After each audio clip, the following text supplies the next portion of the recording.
What if every major economic crisis we fear today was simply the repetition of an ancient pattern, a pattern older than empires, older than money itself? This question sounds unsettling because it forces us to confront a possibility that rarely appears in modern debates. Humanity does not move forward in a straight line. Instead, it moves in cycles, and each cycle follows nearly the same stages, no matter the century, culture, or continent. When you look closely at the rise and fall of past civilizations, from early city-states to global empires, you notice the same rhythm beneath everything. First comes creation, then accumulation, then concentration of power, and eventually decay disguised as progress. It is this hidden architecture of history that shapes not only nations, but also the personal lives of ordinary people who unknowingly participate in forces much larger than themselves. That is why understanding these cycles feels like lifting a veil. Suddenly, events that looked chaotic begin to form a coherent structure. Shifts in currency value, political polarization, the expansion of state influence, and the growing distance between elites and the population are not random. They are signals. They tell us that humanity keeps walking along a path already traced by dozens of societies that believed they were unique. Today, many analysts claim we are collectively living through stage 3 of that cycle, a moment defined by internal weakening masked by apparent stability. And whether you agree or disagree, the signs around us echo dynamics that destroyed powerful empires long before ours. You start to sense that what is happening now is no accident, and that the forces shaping our world were set in motion long before any of us were born. You might have felt this in your own life without fully naming it. A strange instability in the air, economic optimism mixed with deep insecurity, prosperity that looks solid but feels fragile. It is not your imagination. It is the whisper of the cycle moving forward. You have probably seen moments where society changes direction so quickly it becomes difficult to keep track. And maybe you have wondered if there is something connecting all these shifts, something that explains why entire civilizations seem to rise and stumble in almost predictable waves. What you're about to explore reveals that connection, piece by piece, in a way that turns distant history into a powerful guide for understanding the present. Before we move deeper, I want you to share your perspective. Have you ever sensed that the world around you is repeating something you cannot quite name? Your comment can help expand this conversation. And if this topic resonates with you, make sure to leave a like and check whether you are already subscribed, because what you will discover next may challenge how you see modern crises. This understanding becomes stronger when we explore it together, and what comes now continues exactly where this insight leaves off, carrying you further into the cycle. When you look back at the earliest stages of any financial cycle, everything begins with a simple but powerful force: creation. Not creation by elites or governments, but by ordinary people who are trying to build stability, improve their lives, and secure a future for their families. This first stage is almost always marked by genuine productivity. Communities work, innovate, trade, cultivate land, and slowly generate the foundations of wealth without even realizing that they are shaping the destiny of an entire civilization. It is a period defined by effort rather than excess, and by cooperation instead of competition for power. Over time, these small actions accumulate into something much larger than anyone expected, forming the economic roots that later generations will inherit. The fascinating part is how unconscious this process is. People creating value at this stage do not imagine themselves as participants in some grand historical pattern. They simply respond to necessity. Yet this is precisely why the cycle begins here. Productivity emerges from need, not privilege, and the wealth that comes from it is widely distributed. Markets flourish naturally. Trust is strong because communities are close-knit and governance is minimal, allowing individuals to shape their own daily realities. You can almost feel the optimism that surrounds societies in this early phase, a sense of possibility that feels grounded, rather than artificial. But under the surface, the seeds of the next stage are already being planted, because wherever value is produced, power soon follows. What is striking is how quiet and organic this transition is. As productivity increases, certain individuals or groups begin taking on roles that give them influence over resources, trade routes, or decision-making. At first, this does not seem dangerous. It may even feel necessary because every expanding society needs organization. But slowly, almost imperceptibly, those who manage the flow of value start to gain more importance than those who create it. This shift does not yet represent corruption or decline. It is simply the natural evolution of a growing economic system. Still, it creates the conditions for a future imbalance that later becomes impossible to ignore. In many ways, stage 1 is the calm before a long and complex movement in the cycle. It is the moment when societies unknowingly produce the wealth that future generations will depend on, while also setting the stage for concentration of power. And even though everything seems balanced at this point, history shows that no society remains in this phase for long. Growth attracts attention, and what begins as cooperation gradually transforms into a subtle competition for influence. Without noticing it, people begin moving toward the next phase of the cycle, carrying with them the momentum that will reshape the entire structure of power, the societies. Progress from that initial stage of broad productivity, a subtle but powerful transformation begins to take shape. Wealth, which once felt diffuse and shared across the population, starts to gather around specific nodes of influence. Trade networks expand, administrative roles become more sophisticated, and individuals who control information, distribution, or coordination gradually rise above the rest.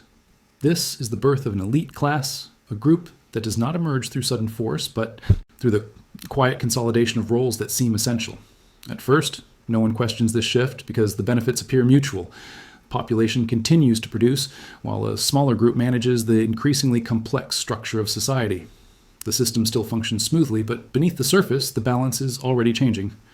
One of the fascinating dynamics of this stage is how natural the rise of elites feels. People do not resent it, and often they welcome it. After all, someone must organize trade, maintain records, negotiate with neighboring regions, and coordinate resources.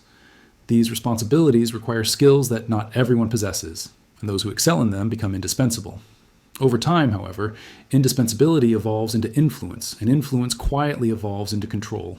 What once served the collective begins to shape it instead. The flow of wealth becomes less about production and more about management, strategy, and allocation. As this pattern grows, the centers of power start distancing themselves from the lived reality of the ordinary population.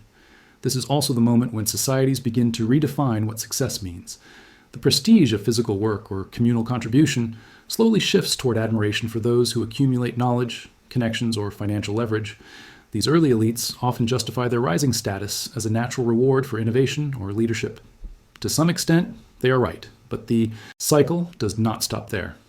With each generation, the gap between those who create wealth and those who direct it widens, and a new hierarchy emerges almost unnoticed. What began as a structure to support growth slowly evolves into a system that shapes it for its own benefit. Another key element of this stage is how power concentrates without open conflict. There is no dramatic takeover, no visible disruption. Instead, the elite class gains influence through institutionalization. They become advisors, administrators, financiers, spiritual authorities, political strategists. Their roles appear legitimate, even noble, and that legitimacy gives them access to decisions that define the future of the entire society. From this position, they begin influencing norms, values, and economic flows in ways that favor their continuity. This is not yet exploitation. It is optimization for their own interests, a refinement of the system that gradually reduces the influence of the broader population. By the time most societies realize what has happened, the concentration of power is already deeply rooted. People sense a shift, but cannot identify when it began or who initiated it. The truth is that no one did. It is simply the natural progression of the financial cycle, a stage where elites take shape long before anyone considers challenging their authority. As the influence of elites solidifies, societies enter a phase that often feels stable on the surface but grows fragile beneath it. This is the moment when internal weakening begins, not through dramatic collapse, but through subtle distortions in the original balance between creation and control. The population continues producing, but decision-making drifts further away from their reality. Institutions expand, bureaucracy deepens, and the priorities of the elite class start shaping national direction more than the needs of ordinary people. At first, these shifts seem harmless. In fact, many believe they reflect progress, modernization, or sophistication. Yet every empire that has walked this path eventually discovers that these quiet changes carry immense consequences. What makes stage 3 so difficult to detect is its psychological impact. People sense that something is off, yet they struggle to define it. There's a growing mismatch between economic optimism and personal insecurity. Indicators show growth, but citizens feel their opportunities shrinking. Policies are presented as solutions, yet daily, life becomes more uncertain. This disconnect creates a type of collective fog, masking the structural flaws that are beginning to accumulate. Production slows not because people are incapable, but because the system around them has become heavier, more centralized, and less responsive. The elite class, meanwhile, becomes increasingly insulated from the consequences of its decisions. Another feature of this stage is how societies start shifting their attention away from long-term stability and towards short-term benefits. Governments grow more interventionist, not always out of malice, but out of necessity. Managing a complex society requires constant adjustments, new regulations, expanded institutions. The more the system grows, the more it depends on control rather than creativity. This feedback loop slowly redirects resources from productive sectors to administrative ones, weakening the foundation that once supported the entire structure. History shows that this pattern emerges in empires across every continent, from ancient dynasties to modern superpowers, each one convinced that their strength makes them immune to the rules that shaped those before them. What makes Stage 3 even more dangerous is the illusion of stability it creates. On the surface, life continues normally. People work, trade, and hope for better days. But beneath that appearance, tensions accumulate, trust erodes, and institutions lose flexibility. The early signs of decline rarely look dramatic. They appear as inefficiencies, rising costs, unexplained shortages, or growing dissatisfaction. And although these symptoms may seem isolated, together they reveal that the internal structure of the society is shifting toward fragility.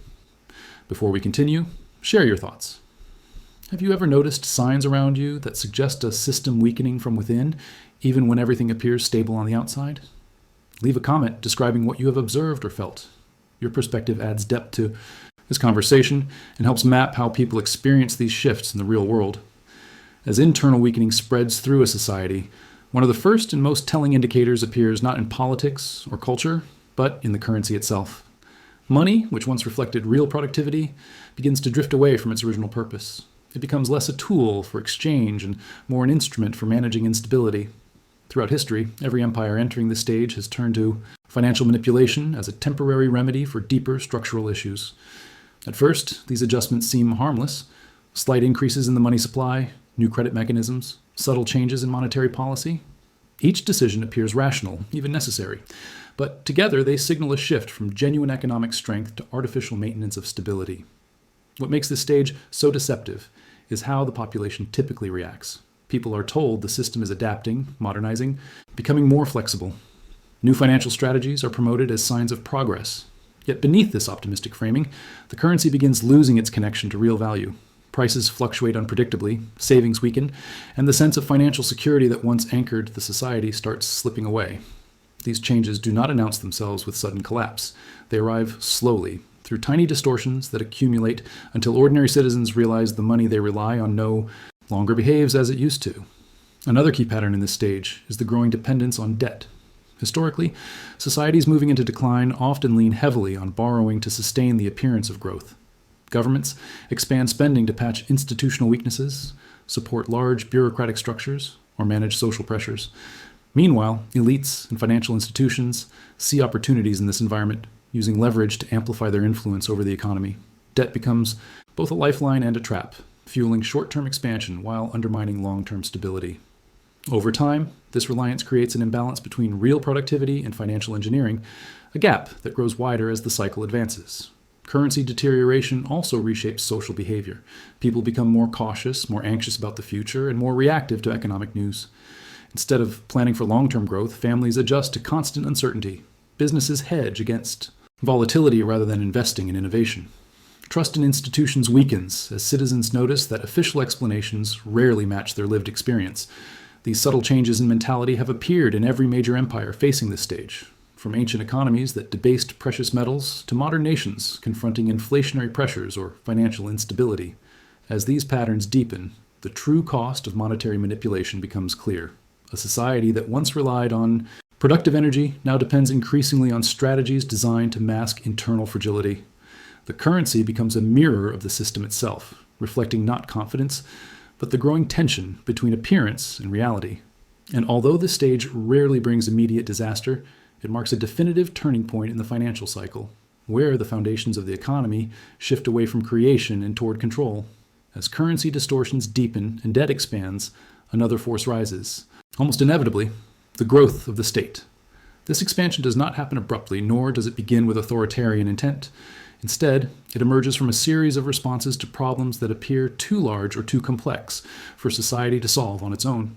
Governments step in to stabilize markets, regulate industries, support struggling populations, and contain unrest. At first, these interventions seem beneficial. Citizens feel protected, markets feel supported, and institutions appear more capable. But as history shows, once the state begins expanding in reaction to instability, it rarely stops. Each new challenge justifies more involvement, more oversight, and more concentration of authority. What makes this stage particularly striking is how quickly the balance between society and the state shifts without anyone fully noticing. Bureaucracies grow to manage economic programs, social initiatives, regulatory frameworks, and administrative systems that multiply year after year. These structures become permanent fixtures, absorbing resources originally meant for productive sectors. Instead of empowering citizens, the expanding state becomes the central engine that drives economic decisions. Yet this transformation does not feel coercive. It feels gradual, logical, even necessary, especially when people see rising uncertainty around them. As trust in markets and currencies weakens, trust in government actions temporarily increases, reinforcing this loop. Over time, however, a new dynamic emerges. The state begins to replace creativity with control. What once flourished through individual initiative now depends on permission, oversight, or compliance. Entrepreneurs adapt to regulation instead of innovation. Institutions prioritize procedure over flexibility. The society becomes heavier, slower, more dependent on central direction. In every historical cycle, this moment marks a fundamental shift. The state is no longer simply a regulator of stability, but the manager of decline. And although its intentions may be stabilizing, its growth inadvertently accelerates the imbalances created in earlier stages. This expansion also alters the psychological landscape of the population. People become accustomed to external solutions, expecting the state to fix problems that once required local cooperation or private initiative. The sense of responsibility shifts from communities to institutions. At the same time, the state's growing power disconnects it further from the everyday experience of the people it governs. Policies become broader, more complex, and harder to understand. Decisions feel distant, shaped by a machinery that moves independently of public needs. These conditions have repeated across civilizations, from imperial administrations to modern bureaucratic systems, each convinced that more control equals more stability. As the cycle progresses, the expanding state finds itself managing not only economic uncertainty, but also the social consequences of its own growth. The population becomes increasingly aware that, despite the impressive size of institutions, many underlying problems remain unresolved or even worsen. Confidence begins to erode quietly, setting the stage for the next transformation in the cycle, where internal tensions surface in ways that cannot be managed through structure alone. As the state grows beyond its original boundaries and institutions attempt to manage instability through layers of regulation, a deeper transformation begins spreading across society. It is not a financial shift this time, nor a political restructuring, but a social tension that rises quietly until it becomes impossible to ignore. People feel it in their daily interactions, in the widening gap between classes, in the sense that the rules no longer apply equally to everyone. These tensions are not born overnight. They accumulate slowly through years of perceived imbalance, eroded trust, and the growing distance between citizens, elites, and the expanding state. Every civilization reaching this stage experiences the same underlying pressure, a kind of internal stretching that signals the system is entering a critical zone. What makes this period striking is how ordinary the early signs can seem. Minor disputes over resources, public frustration with rising costs, regional disagreements that once felt manageable, now turning into ideological divides. Communities that previously cooperated now view each other with suspicion. As economic and political structures strain under their own weight, people begin searching for explanations, and they often find them in each other. The population becomes fragmented along economic lines, cultural identities, or political affiliations. These divisions feed on themselves, magnified by uncertainty and accelerated by the perception that institutions no longer represent everyone equally. In this atmosphere, narratives become powerful tools. Groups begin constructing their own versions of reality, interpreting events through different lenses based on their fears, ambitions, or distrust. This divergence is not a sign of social evolution, but of structural tension. When individuals no longer believe they share the same future, unity dissolves quickly. Historically, this is the moment when societies lose their sense of collective purpose. Instead of moving forward through cooperation, they pull in different directions, each convinced they are defending something essential. The state, now larger than ever, attempts to manage these fractures, but its interventions often deepen the divides, as every decision is interpreted as favoring one side at the expense of another. These social tensions also reshape behavior. People become more reactive, more defensive, more willing to assume bad intentions from those they disagree with. Public discourse loses nuance, replaced by fear or anger. And while the surface of society still appears functional, beneath it there is a growing instability that no institution can fully contain. Even small disruptions can trigger disproportionate reactions because the underlying structure has become so brittle. This is the quiet danger of stage 3. The system looks intact, but its cohesion is dissolving one layer at a time. Before advancing, reflect on how these tensions appear in your own environment. Do you see signs of communities drifting apart, or groups interpreting the same events through completely different perspectives? Share your thoughts in the comments. Your viewpoint helps map how these deeper patterns unfold through individual experience and how people perceive the fractures forming around them. As social tensions deepen and communities drift into separate realities, a more subtle yet decisive shift begins to take place. The erosion of collective confidence. It does not arrive with sudden collapse or dramatic headlines. Instead, it spreads quietly, like a slow decline in the background noise of daily life. People start to question whether the institutions they once trusted still operate in their interest. They begin to doubt official explanations, economic forecasts, and promises of stability. This loss of confidence is one of the most consistent markers of the financial and civilizational cycle, appearing long before any visible breakdown. It is the psychological turning point where societies stop believing in their own foundations. The first signs usually emerge in small, private moments. A family hesitates before making a long-term investment. A business delays expansion because the future feels uncertain. Workers no longer assume that effort will lead to reward. These quiet decisions accumulate across millions of individuals until they reshape the entire structure of the economy. Growth weakens, not because of external shocks, but because the internal belief that growth is possible begins to fade. Confidence, once taken for granted, becomes fragile. And without confidence, even the strongest systems struggle to maintain their momentum. It is during this stage that people often feel surrounded by contradictions. Reports claim the economy is stable, yet everyday life feels unstable. Leaders speak of unity, yet society grows more divided.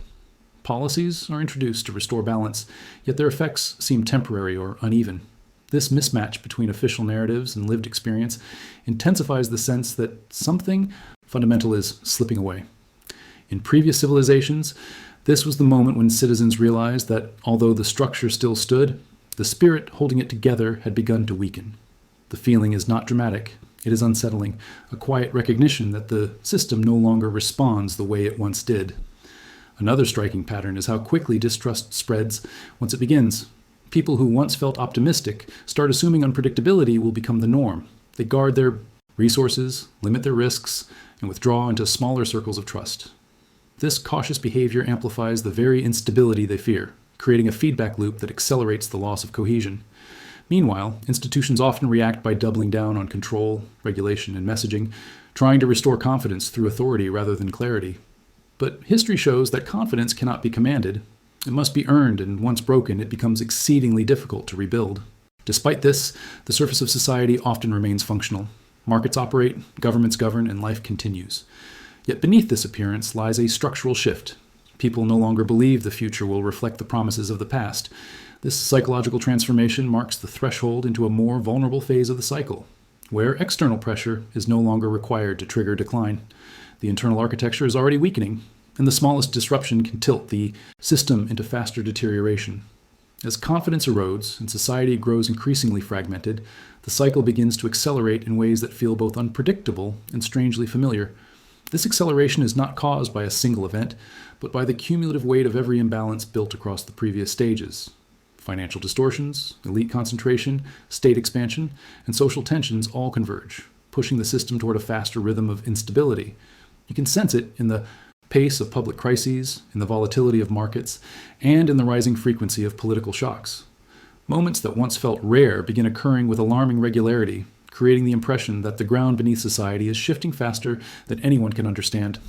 During this phase, people often describe a feeling that time itself has changed. Transformations that once took decades now unfold in years or even months. Institutions respond more aggressively and public debates become more heated, not because the issues are new, but because the structure supporting them has weakened. This acceleration is a hallmark of civilizations under strain. The system enters a state where each problem amplifies the next. A minor conflict escalates into a national dispute. A small economic dip becomes a wider recession. A localized unrest spreads across regions. These rapid escalations are not coincidences, but symptoms of a society whose internal resilience has been worn thin. Another striking feature of this stage is how narratives become unstable. In earlier phases, societies maintained clear stories about who they are and where they are going. But as decline accelerates, these narratives fracture. Competing interpretations of reality fight for dominance. People redefine history, blame rivals for the present, and reshape expectations for the future. This confusion becomes a powerful force in itself, creating social momentum that pushes the cycle forward. When a population no longer shares a coherent understanding of its own situation, coordinated solutions become nearly impossible, deepening the sense of disorder. Economically, this acceleration often manifests as rapid swings between artificial stability and sudden instability. Governments or institutions attempt interventions to calm the system, but these measures frequently have shorter and weaker effects. Markets react not to fundamentals, but to fear, speculation, or political signals.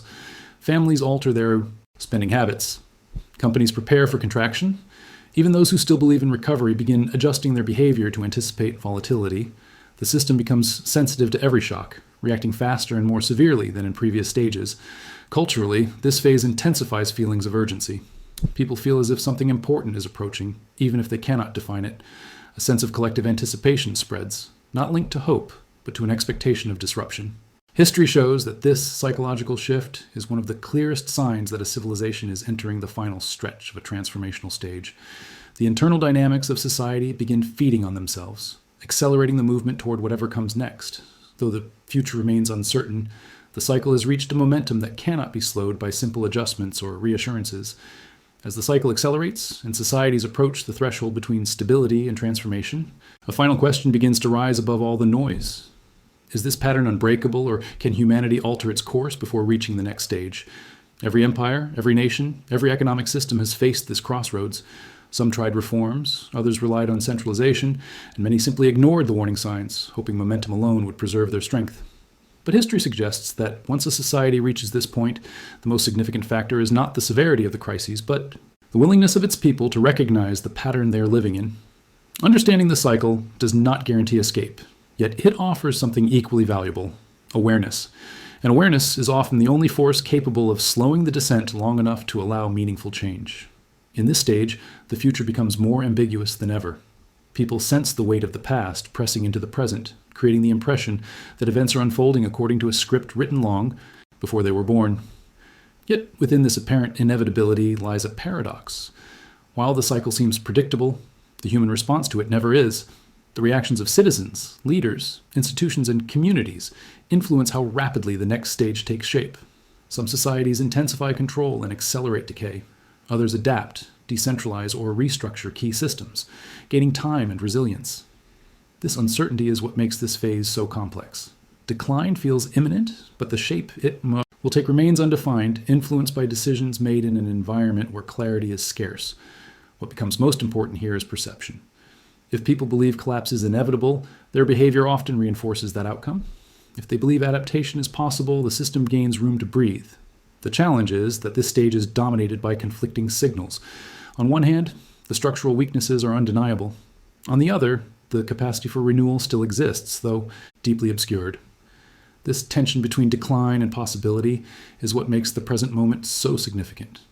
Humanity stands inside a pattern seen many times before, yet with tools, knowledge, and interconnectedness that previous civilizations never possessed.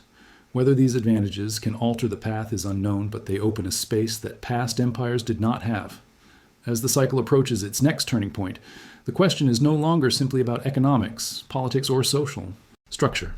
It is about collective awareness. Can people recognize the forces shaping their world before those forces become irreversible? Can they differentiate between temporary turbulence and structural transformation? Can they respond not from fear, but from understanding? The answers remain open, suspended in the same uncertainty that defines every society standing at this threshold. If you reach this point, your presence here matters.